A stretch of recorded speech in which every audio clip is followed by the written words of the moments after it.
ಇಂದು ಹಾಸನ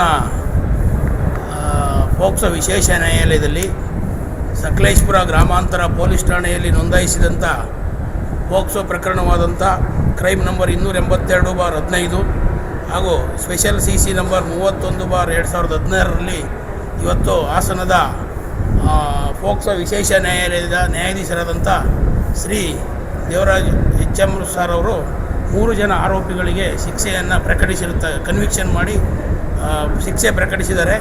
ಅದರಲ್ಲಿ A1 ಆರೋಪಿಗೆ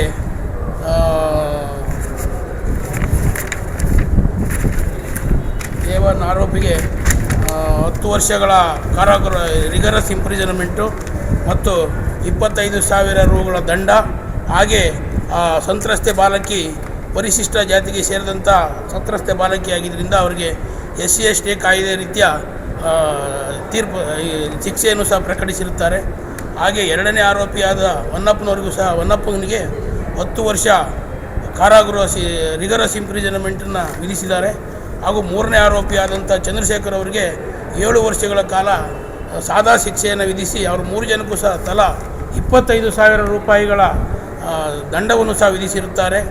ಹಾಗೆ ಸಂತ್ರಸ್ತೆ ಬಾಲಕಿಗೆ ಸರ್ಕಾರದಿಂದ DLACಯಿಂದ 7 ಲಕ್ಷ ರೂಪಾಯಿಗಳ ಪರಿಹಾರವನ್ನು ಸಹ ನೀಡುವಂತೆ ಘನ ನ್ಯಾಯಾಲಯ ಆದೇಶ ನೀಡಿದೆ.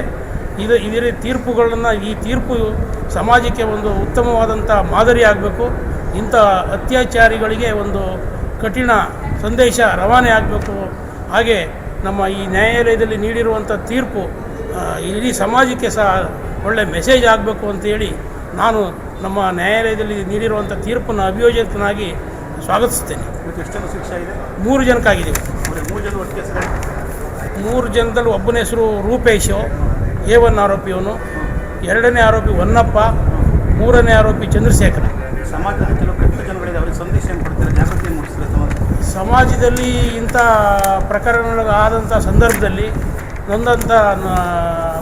ನೊಂದಂಥ ಬಾಲಕಿಯರು ಯಾವುದೇ ಆಮಿಷಗಳಿಗೆ ಒಳಗಾಗದೆ ನ್ಯಾಯಾಲಯದಲ್ಲಿ ತಮಗಾದಂಥ ನೋವನ್ನು ವ್ಯಕ್ತಪಡಿಸಿದ್ರೆ ಇಂಥ ಪ್ರಕರಣಗಳನ್ನ ನ್ಯಾಯಾಲಯದಲ್ಲಿ ಶಿಕ್ಷೆ ಕೊಡಿಸೋ ಮುಖಾಂತರ ಕಡಿಮೆ ಮಾಡ್ಬೋದು, ತಡೀಬೋದು ಅನ್ನೋ ಸಂದೇಶವನ್ನು ಸಾರ್ವಜನಿಕರಿಗೆ ನಾನೊಬ್ಬ ಅಭಿಯೋಜಕನಾಗಿ ಕೊಡೋಕ್ಕೆ ಇಷ್ಟಪಡ್ತೀನಿ. ನಿಮ್ಮ ಹೆಸರು? ಶ್ರೀನಿವಾಸ್ ಗೌಡ ಅಂತ.